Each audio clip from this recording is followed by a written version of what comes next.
La noix est un fruit comestible à coque. Elle est produite par les noyers et cela est important pour comprendre la chronique du jour. Qui est sur l'ouvrage Quel auteur à la noix es-tu écrit par Sophie Lim est sorti le 9 juin et oui, il y a quelques jours, c'est en auto-édition via la plateforme Librinova.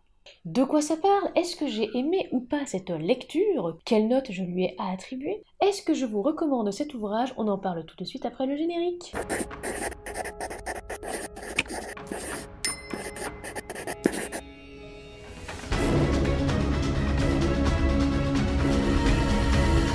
Les informations techniques déjà. C'est un peu moins de 200 pages pour le format broché, pour aussi le format numérique. Il est disponible partout, vraiment partout. Et si personne le lit? Ne faites pas votre petit Calimero tout de suite. Oui, il se pourrait bien peut-être que ce soit un type d'auteur dont on parle dans l'ouvrage, mais revenons à nos tardigrades. L'ouvrage donc, Quel auteur à la noix es-tu, se divise en 3 parties. À quelle catégorie vous appartenez? Plutôt spammeur, vendeur à la criée, perfectionniste, rebelle ou mendiant? Non, pas le gâteau. Et si je dis ça, c'est parce qu'il y a pas mal d'humour aussi dans ce livre. Après, nous avons la partie des idées reçues. Il y a un vrai débunkage, et ça j'ai vraiment adoré. C'est pas juste, ouais alors, quel auteur à la noix es-tu? Non, débunkons aussi les idées reçues.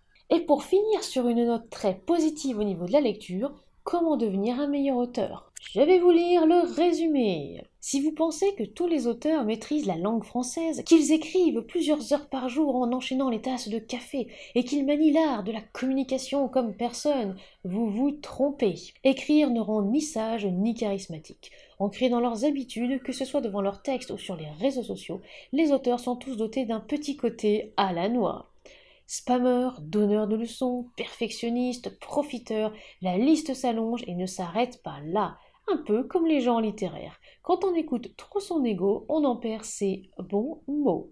Quelles sont les idées reçues développées par les auteurs eux-mêmes? Comment gommer son côté à la noix pour devenir un meilleur auteur? Découvrez des citations motivantes et des anecdotes qui vous dévoileront avec humour les coulisses de la vie d'auteur. Je suis persuadée que ce résumé vous a déjà mis plein de petites étoiles dans les yeux et ce n'est que le début. J'en ai pensé quoi? Eh bien déjà, je peux vous dire que ce livre parlera à beaucoup d'auteurs et autrices et même aux lecteurs et lectrices. Parce que quand on bosse, on peut parfois être dérangé par certains types d'auteurs. Voilà, on va dire qu'il y a certains petits désagréments. Vous ne me croyez pas?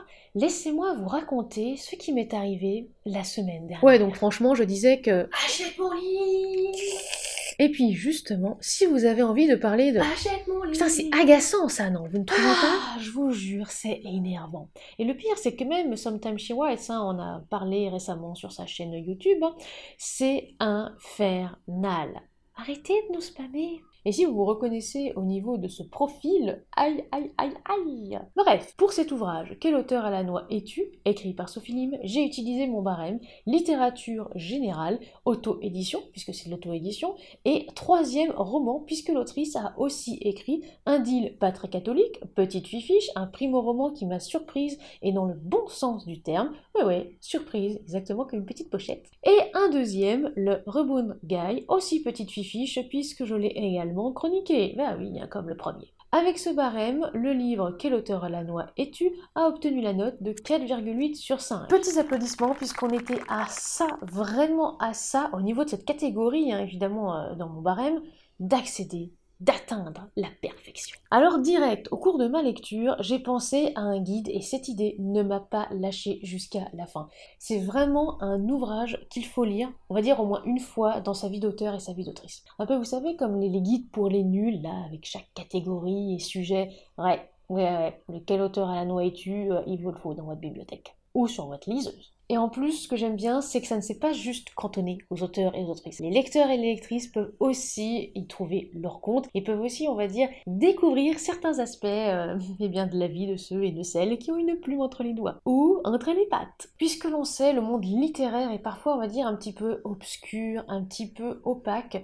On n'accède pas forcément, on va dire, à certaines informations. Alors déjà, je sais qu'avec ma chaîne, j'essaie justement de rafraîchir un petit peu tout ça et d'amener un petit peu d'ouverture, mais là je trouve que Sophie Lim a réussi à le faire avec un ouvrage, et j'ai envie de dire bravo. Alors, est-ce qu'on a toutes les catégories d'auteurs et d'autrices dans cet ouvrage? J'aurais tendance à dire oui. Est-ce que je suis dedans? Est-ce que j'ai reconnu justement mon profil d'autrice? Oui, et je me fouette aussi.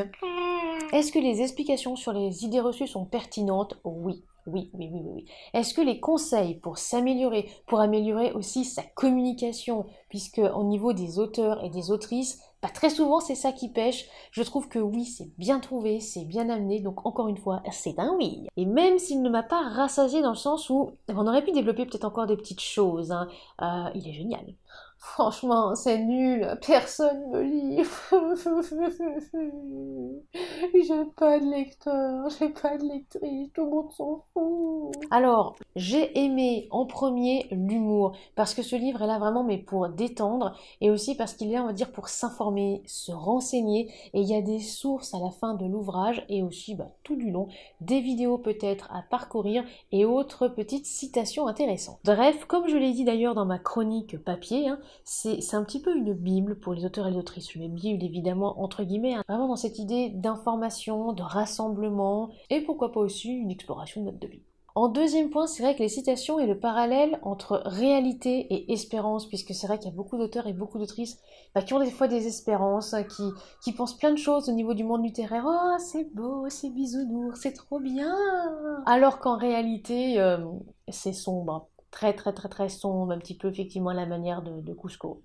Et aussi également l'image que l'on pense peut-être donner, là plutôt au niveau des réseaux sociaux, au niveau de la communication, et celle qu'on renvoie vraiment. C'est vrai que par exemple, rien que pour les spammers ou aussi les vendeurs à la criée, ou les auteurs et des autrices qui mettent le même post tous les jours et des fois même plusieurs fois par jour, je me suis toujours demandé est-ce qu'ils et est-ce qu'elles se rendent compte que c'est pénible de voir toujours la même chose, qu'on en a marre. Donc ce livre met un petit peu les pendules à l'heure. Surtout que je vous rappelle, on est à l'heure d'été. J'ai moins aimé.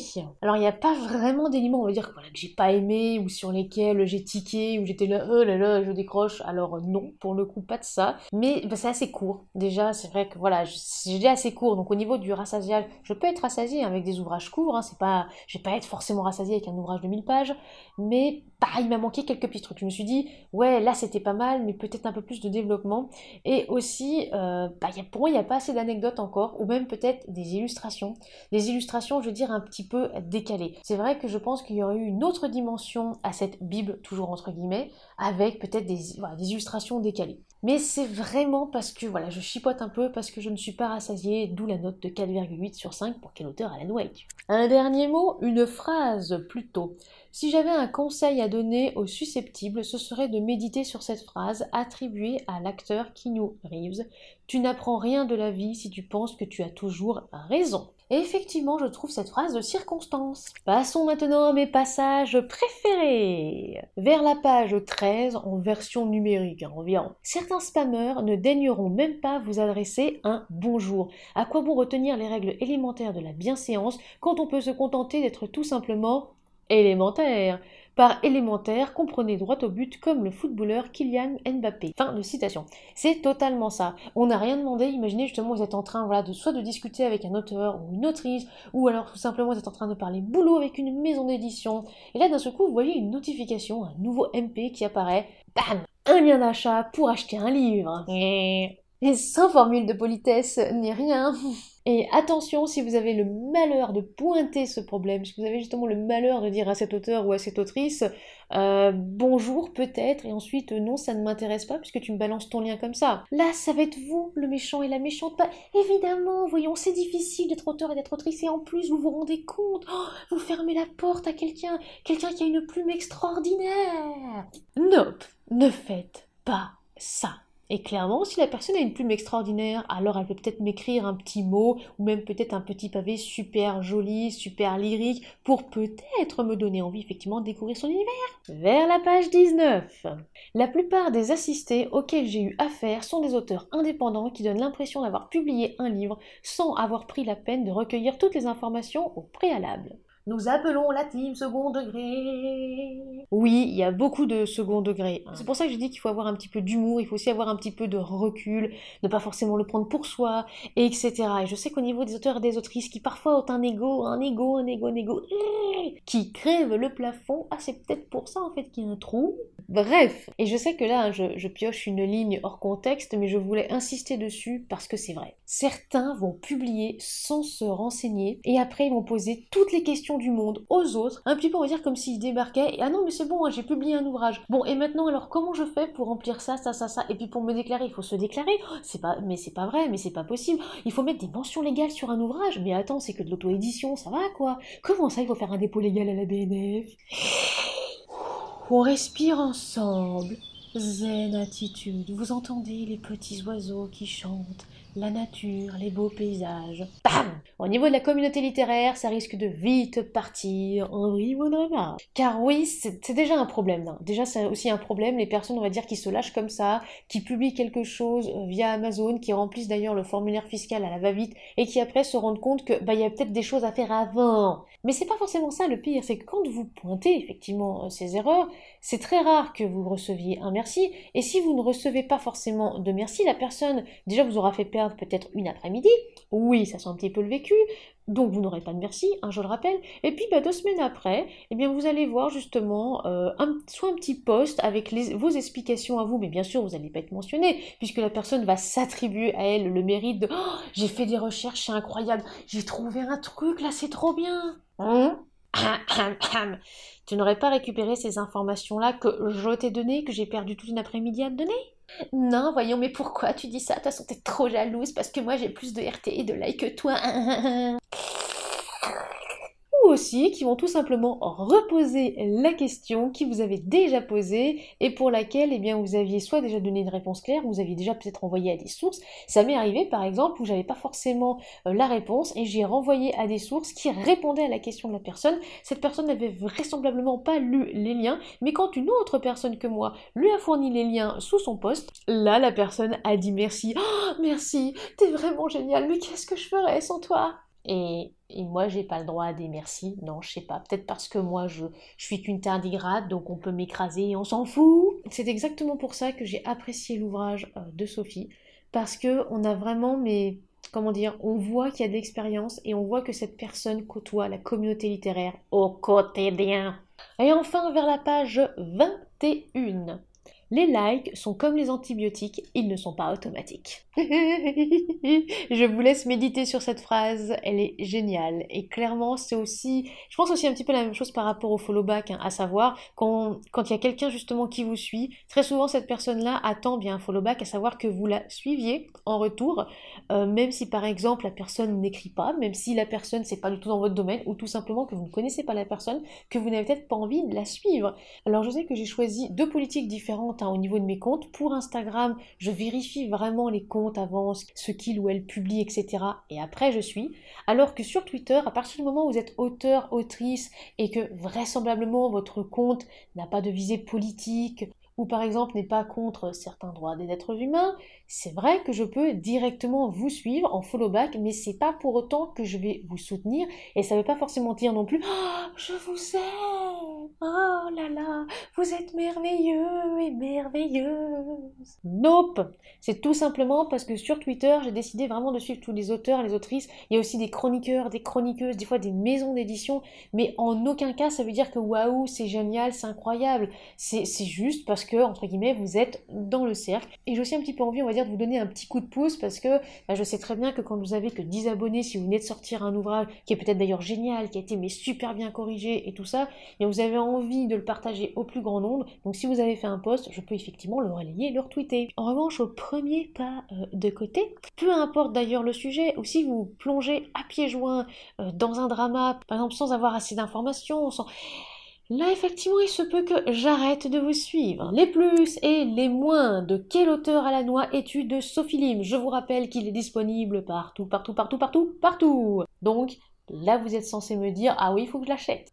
Comment ça, je suis vendeuse à la criée? Bref, alors, dans les points positifs, l'humour. L'humour, il y a effectivement beaucoup d'humour, il y a beaucoup de choses qu'il ne faut pas prendre au premier degré. Et c'est vrai que rien que le début, en fait, justement dans quelle case, entre guillemets, dans quelle catégorie d'auteur et d'autrice vous êtes, moi je trouve ça super. Ça fait c'est un petit peu ludique en fait, c'est un petit jeu, c'est assez pédagogue et c'est pas mal. Les petites leçons communication. Ça aussi, pour les auteurs et les autrices, mais on en manque, bien sûr, on en manque. On n'a pas fait de communication, en tout cas la plupart n'ont pas fait de communication, soit on apprend sur le tas, soit on essaye d'apprendre à travers des masterclass et autres, et parfois on n'y arrive pas non plus, eh bien là, Sophie Lim, justement, vous donne des pistes. Le réalisme. On sourit devant les petites lignes, mais parfois c'est pas drôle, hein, évidemment. Par exemple, les injures, insultes ou même menaces subies il y a quelques années, dont j'ai été victime. Ça aussi, ça fait partie de la communauté littéraire. C'est malheureux à le dire, mais c'est vrai qu'il faut quand même avoir conscience, on va dire, de ce monde, de ce microcosme. Et je trouve pour le coup que Sophie Lim, ça a été un petit peu la scientifique, vous savez, avec une petite loupe là, et qui est allée justement étudier cette espèce étrange, et ses auteurs et ses autrices, comme ça, sur les réseaux sociaux. Et il en ressort que c'est pas mal du tout. Est-ce qu'il va y avoir une petite version pour les chroniqueurs et les chroniqueuses? Peut-être bien, je ne dis rien, je ne dis rien, ça il faudra demander à l'autre. La construction d'ouvrage. La construction d'ouvrage, je trouve que c'est très intelligent et qu'encore une fois, ça a été réfléchi. Parce qu'on commence par les profils. Donc vraiment pour savoir à quel profil vous appartenez, est-ce que justement il y a peut-être des petites choses à changer. Puis après, on passe sur les idées reçues. Ça va vraiment intéresser aussi tout le monde. Et ça peut encore une fois aussi permettre de dégrossir, de décanter, on va dire, cette grande bouboule. Ouais, un petit peu comme mon double fessier. Et enfin, on termine sur une note positive, un petit peu comme un dessert, un petit peu sucré, mais pas trop, parce que je suis pas hyper fan du sucre, avec comment devenir un meilleur auteur. Il est vrai qu'on ne pouvait pas avoir de meilleure fin que ça. Comment justement devenir meilleur? Comment s'améliorer? Comment évoluer? Car je le rappelle, on n'est pas parfait. Non. Arrêtez justement de penser qu'on est parfait et tout, qu'on n'a rien à changer. Déjà, si vous pensez ça, c'est que vous êtes mal parti. Et c'est encore pire au niveau de la communauté littéraire. Pourquoi? Parce que même si un jour vous êtes sur un piédestal et vous pensez être le roi ou la reine du monde, le lendemain, tout peut s'écrouler pour vous. Eh oui, la réputation, tout cela, enfin bref, Sophie en parle aussi dans son ouvrage. Les anecdotes. Les anecdotes, même si pour moi, on aurait pu en mettre encore plus. Alors je sais qu'il faudrait pas non plus que ça ternisse les belles citations et que l'autrice, donc Sophie Lim, parle effectivement de certains aspects, voilà, de sa vie et de son travail, ce qui est d'ailleurs au passage très très bien. Moi j'ai trouvé ça amusant et profond dans le sens où, c'est pas juste un ouvrage explicatif et puis en mode, ouais voilà, vas-y, j'ai fait ça comme ça et puis basta. Non, il y a une réflexion tout autour. C'est pas, j'ai fait un livre pour faire un livre. Je vais pas non plus trop vous spoiler parce que voilà, je vais vous dire, je vais vous laisser la surprise, mais j'ai bien aimé son axe de réflexion. Et il y a effectivement des petits points négatifs. Oui, parce que c'est pas non plus un coup de cœur. C'est vrai que pour me déclencher un coup de cœur, il faut vraiment y aller. Là, franchement, peut-être un jour, qui sait. Peut-être un peu court. De mon côté, l'envie de rassasiage peut-être qui parle. Voilà, j'aurais peut-être ajouté encore plus d'éléments, peut-être. J'aurais peut-être, il y a peut-être certains trucs que j'aurais mis en plus. Le deuxième point, c'est qu'il manque pour moi des visuels ou des illustrations pour mettre en valeur vraiment certaines idées. Il y a certaines idées, je trouve, qu'elles sont pas assez mises en valeur. Elles sont, je vais pas non plus dire trop ternes, mais dans le sens où je pense qu'un visuel, parfois, a un petit peu plus d'impact qu'un long discours. Je sais plus qui a dit ça, mais je crois que c'est une citation aussi connue. Donc voilà, c'est vrai que ce sont des détails, mais ça reste pour moi un super guide, mais j'ai envie de dire pour tout le monde qui a envie de côtoyer ou qui a envie de mettre un pied dans la communauté littéraire. En résumé, ce fut un agréable moment de lecture et je n'avais pas envie du tout d'arriver à la fin. Tout simplement parce que je l'ai pris comme un jeu, parce que c'est ludique, c'est pédagogue, c'est drôle. Et oui, je le répète encore une fois, il faut pas prendre tout au premier degré. Mais ce livre en fait reflète tellement la communauté litté que voilà, en fait c'est ça. Je pense que c'est le livre qu'on attendait tous et toutes. Alors évidemment, c'est pas non plus un livre de communication, je n'ai pas dit ça, mais c'est un livre qui permet, on va dire, d'avoir un aspect de la com niveau réseaux sociaux et ce qu'on peut peut-être aussi renvoyer aux autres, qui peut aider, je pense, les personnes qui croient à bien faire et qui croient qu'en multipliant les posts dans la journée, ou par exemple en embêtant tout le monde avec les acheter mon livre en MP, pensent peut-être que c'est la meilleure solution alors que c'est pas le cas. Là, peut-être qu'il y aurait une remise en question. Et c'est pareil au niveau des personnes qui ne se renseignent pas, c'est pareil aussi au niveau des personnes qui ne remercient pas pour le travail que les personnes font, que ce soit par exemple Sophie, que ce soit moi, que ce soit des personnes aussi comme Abby Green au niveau de l'auto-édition. Bref, il y a plein de personnes qui vous aident au quotidien ou de manière hebdomadaire, que ce soit à travers des vidéos, des posts, des articles de blog, mais vraiment tout ce que vous voulez, parce que je pourrais pas citer tout le monde, parce qu'il y en a énormément. Des fois, il n'y a même pas de merci, quoi. Des fois, c'est juste, allez, je prends. Je sais, j'ai déjà vu par exemple des personnes qui s'appropriaient tout ce que je disais en vidéo pour leur propre article, et qui disaient que c'était eux et elle qui avaient fait les recherches, etc.